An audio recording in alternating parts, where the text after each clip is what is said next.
Indiana's governor says a revised version of a hate crimes bill that passed the Senate this week won't take the state off the list of those without a bias crimes law. A Senate committee heard 3 hours of testimony on Senate Bill 12 Monday, with many of the state's largest businesses supporting the measure. It would allow judges to impose a harsher sentence for crimes motivated by hate and had a list of victim characteristics that included sexual orientation and gender identity. But the next day, the Senate approved an amendment that does away with that list and instead says judges can consider bias during sentencing. Republican Senator Aaron Freeman authored the amendment and argues it makes the bill more inclusive. But Democratic Senator Greg Taylor calls the change cowardly. What happened is they went behind closed doors, ironed out what they were going to do, and came downstairs and orchestrated. It's a liken to a dictatorship where you get people together and it doesn't matter what the masses believe.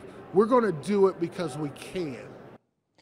Taylor says he thinks the blowback from the change could be worse than RFRA because he worries the state will lose several big events for failing to pass a true hate crimes law.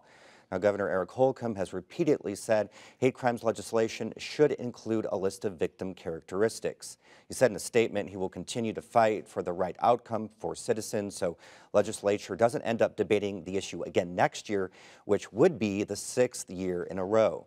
Now, joining us is Robert Katz, a professor at the Indiana University Robert H. McKinney School of Law. Robert, thanks so much for coming on. My pleasure. So first off, let's talk about the changes the Republicans made to the hate crimes bill this week.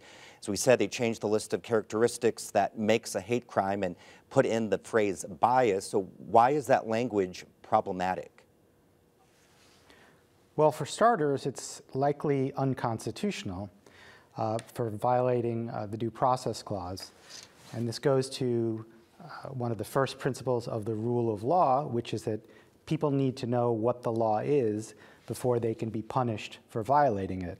And when you have a statute where a term is so vague, as I would say the case is here, then it requires people to guess at what it means, and that violates the rule of law and the Due Process Clause.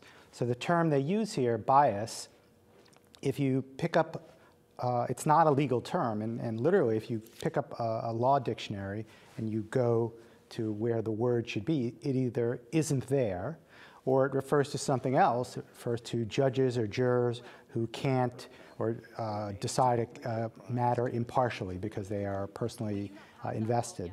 So here, I mean, that's the threshold problem. This statute won't withstand judicial scrutiny.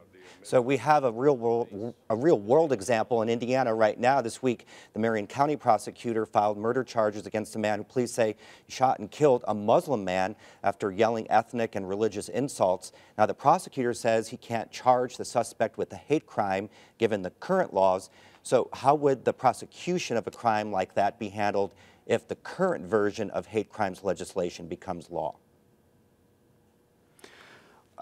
Well, the prosecutor would make a point at the outset to prove that it was motivated by bias, and so there would be a determination by the jury that there was bias, and then it would the sentence would be aggravated under the existing under this proposal. But again, the problem is that because you have an open-ended term like bias, which doesn't define itself legally, then it's unfair to this awful, hideous person who assuming he committed the crime. Even so, it's unfair to aggravate their sentence for something that wasn't a crime at the outset or had just this open-ended, vague term. Okay, Robert, thank you very much for your time.